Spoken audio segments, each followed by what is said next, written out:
First of all, let me thank you. I've prepared 2 papers which I believe will be circulated because they'll not be projected.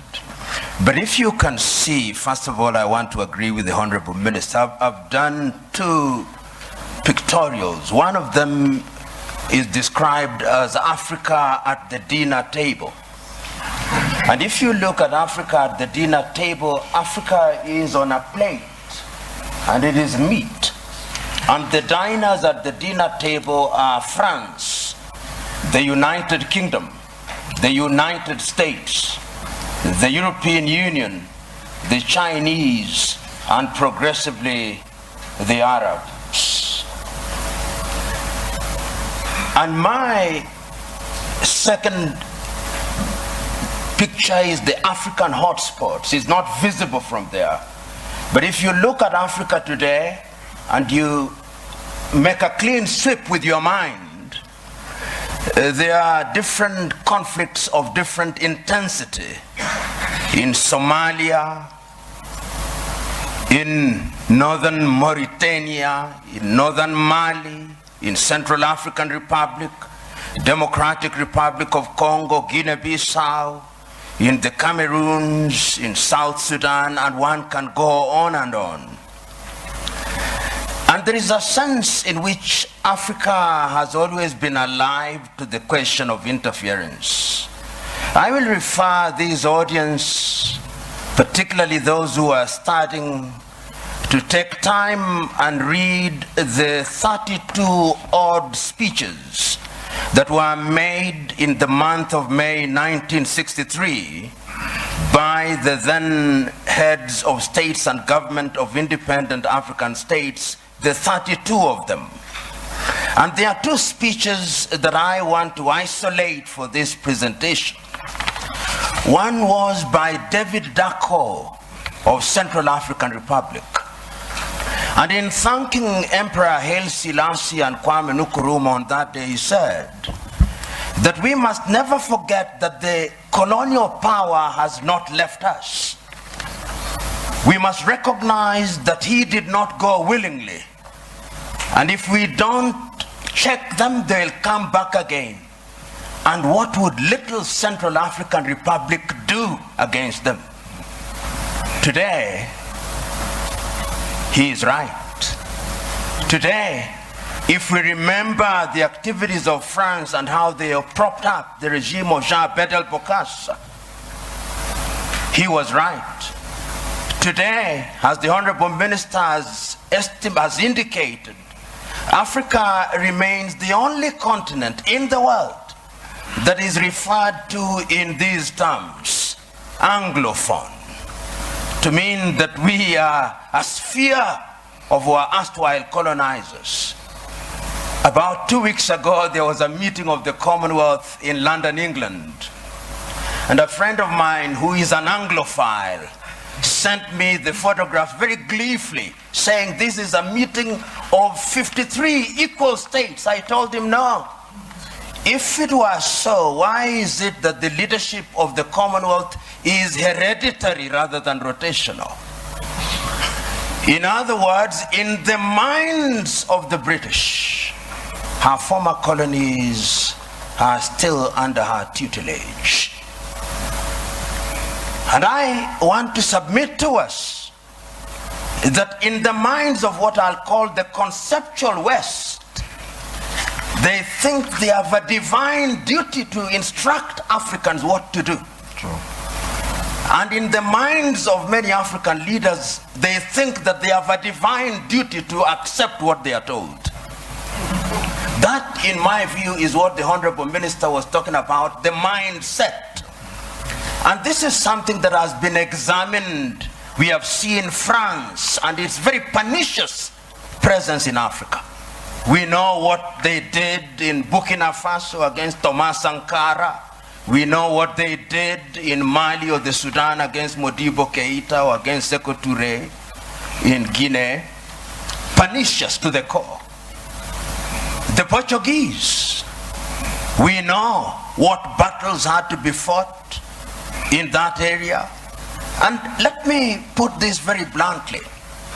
When the former leader of Portugal, Marcelo Caetano, was asked, why can you not allow the colonies to gain independence? This is what he said in substance.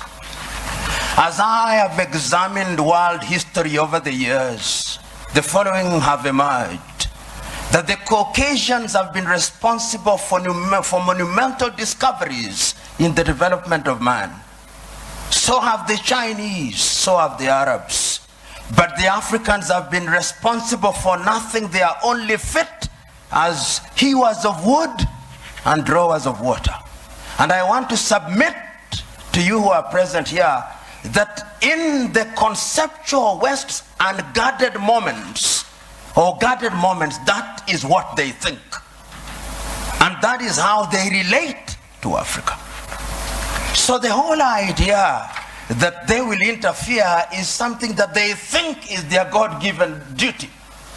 I said there were two speeches in 1963 that I wanted to refer to. I referred to David Dacko. The second one was the speech by Kwame Nkrumah. And Kwame provided the solution. He did not complain about colonialism. He said, we must live here with one army, with one command. We must live here with one currency. We must live here with one currency, one country. I do not know where its capital will be, but I suggest Leopoldville or Bangui. Other leaders may have their thoughts. Kwame was right, but who listened to him? Several years down the line, and I've said it in my paper, there were coup d'etats which were engineered, there were mutinies which were engineered, and other forms of destabilization. And I want to believe that the person who actually said it very well in the 1980s was the former American President Ronald Reagan. He said, the United States of America does what is in her best interest. And I agree with him. Does Africa do what is in her best interest? Do African leaders do what is in the best interest of Africa? Interference will be there in very blatant and brazen ways and in subtle ways. I've always asked, until very recently, how many African countries manufactured bullets? Very few. Until very recently, how many African countries, in fact, how many African countries manufacture jet fighters? How many African countries are involved in the arms industry? Some of the leading conceptual West countries which pontificate to us about prizes, peace prizes, are the leading manufacturers of landmines. And if you look at their foreign exchange earners, it is the military and security items. So they say with their mouths, what do they not believe in their hearts? In Kiswahili we say, vita vya panzi furaha ya kunguru. That when the locusts are fighting, it is the joy of the hawk. Because when they kill each other, they get the food easily, dead. It is in the best interest, I dare submit, without fear of contradiction, that the elite in the conceptual West does not want Africa to stabilize, despite their assertion to the contrary. And you'll see it in every country because conflict is a major industry. Today, you look at South Sudan and the many peace conferences that are being held, but if you ask who supplies the arms, who provides safe havens, it is the conceptual West.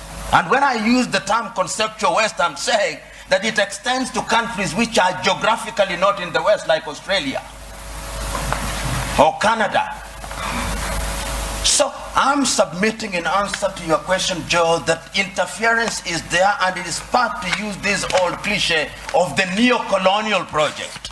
The neo-colonial project requires that Africa must remain within the sphere of influence of these states.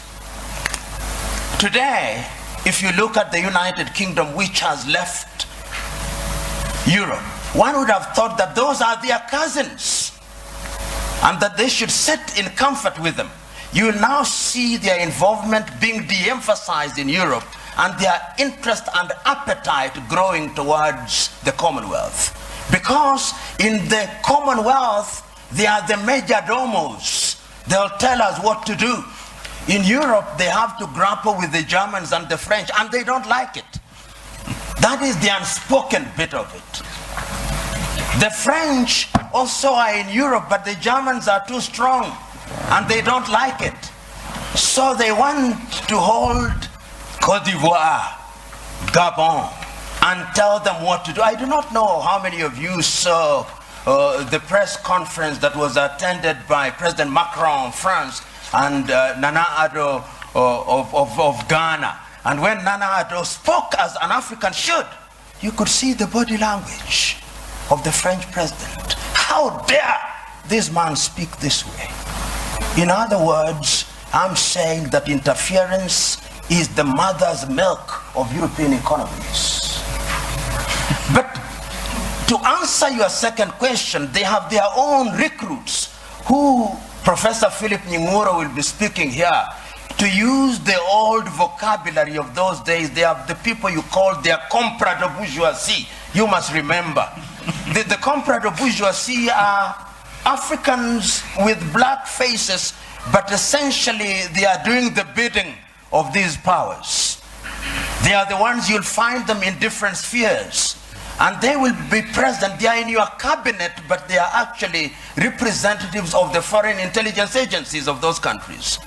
We know this. If you look at the declassified papers from the United States, we now know that some of leading cabinet ministers in many African countries were working for the CIA or some Western agencies. So you are sitting in cabinet, and in these days of the mobile phone, they are possibly texting their masters in Europe and America.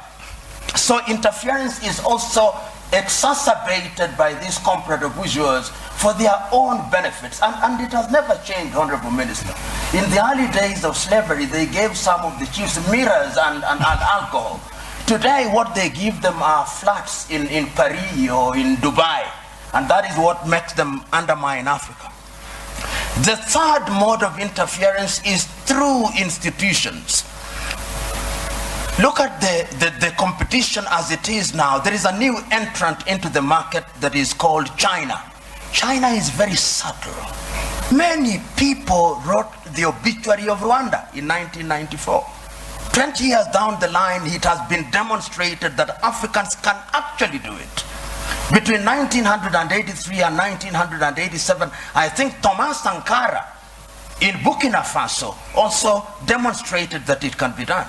We saw in Somalia, despite their problem. So my prescription is African unity.